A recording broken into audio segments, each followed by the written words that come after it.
Item ಯಾವುದೇ ಇರಲಿ try ಮಾಡಿ ಆಚಿ ಚಿಕನ್ ಮಸಾಲಾ. ಆಚಿ ಚಿಕನ್ ಮಸಾಲಾ. ಉದ್ಯೋಗಿಗಳಿಗೆ ಭವಿಷ್ಯ ನಿಧಿ ಸಂಸ್ಥೆಯು ಸಿಹಿ ಸುದ್ದಿ ನೀಡಿದೆ. ಪಿಎಫ್ ಬಡ್ಡಿ ದರವನ್ನು %8.25 ಮುಂದುವರಿಸಲು ನಿರ್ಧರಿಸಲಾಗಿದೆ.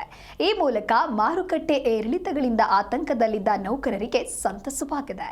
ಹಾಗಿದ್ರೆ ಪಿಎಫ್ ಬಡ್ಡಿ ಮೊತ್ತವನ್ನು ಲೆಕ್ಕಾಚಾರ ಮಾಡೋದು ಹೇಗೆ? ನಿಮ್ಮ ಪಿಎಫ್ ಹಣಕ್ಕೆ ಎಷ್ಟು ಬಡ್ಡಿ ಮೊತ್ತ ಸಿಗಲಿದೆ ಅಂತ ಹೇಳ್ತೀವಿ ನೋಡಿ.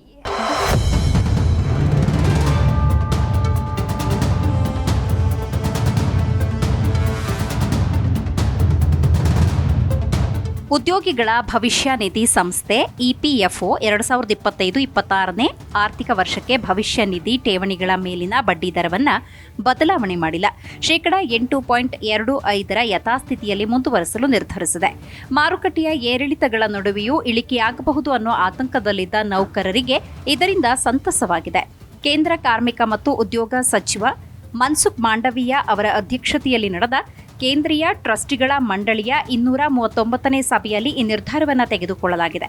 ಚಂದಾದಾರರು ತಮ್ಮ ನಿವೃತ್ತಿ ಉಳಿತಾಯದ ಮೇಲೆ ಕಳೆದ ವರ್ಷದಷ್ಟೇ ಆದಾಯವನ್ನು ಈ ವರ್ಷ ಪಡೆಯಲಿದ್ದಾರೆ. ಸುಮಾರು 7.8 ಕೋಟಿಗೂ ಹೆಚ್ಚು ಪಿಎಫ್ ಸದಸ್ಯರಿಗೆ ಇದು ಅನ್ವಯವಾಗಲಿದೆ. ಸಿಬಿಟಿ ತೆಗೆದುಕೊಂಡಿರುವ ಈ ನಿರ್ಧಾರವನ್ನು ಅಂತಿಮ ಅನುಮೋದನೆಗಾಗಿ ಹಣಕಾಸು ಸಚಿವಾಲಯಕ್ಕೆ ಕಳುಹಿಸಲಾಗುತ್ತೆ.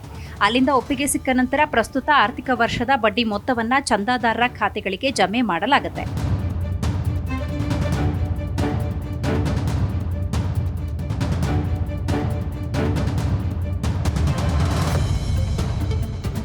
ಬಡ್ಡಿ ದರ ಹಿಂದಿನ ವರ್ಷ ಏನಿತ್ತು? 2024ರಲ್ಲಿ ಬಡ್ಡಿ ದರವನ್ನು %8.15ರಿಂದ %8.25ಕ್ಕೆ ಏರಿಸಲಾಗಿತ್ತು.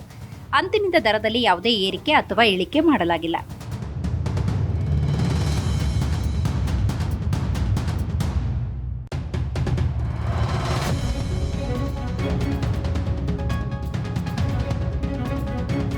ಪಿಎಫ್ ಬಡ್ಡಿ ಲೆಕ್ಕಾಚಾರ ಮಾಡೋದು ಹೇಗೆ? ಅನೇಕ ಉದ್ಯೋಗಿಗಳಿಗೆ ತಮ್ಮ ಖಾತೆಯಲ್ಲಿ ಬಡ್ಡಿ ಹೇಗೆ ಲೆಕ್ಕ ಹಾಕಲಾಗುತ್ತೆ ಅನ್ನೋ ಗೊಂದಲ ಇರುತ್ತೆ.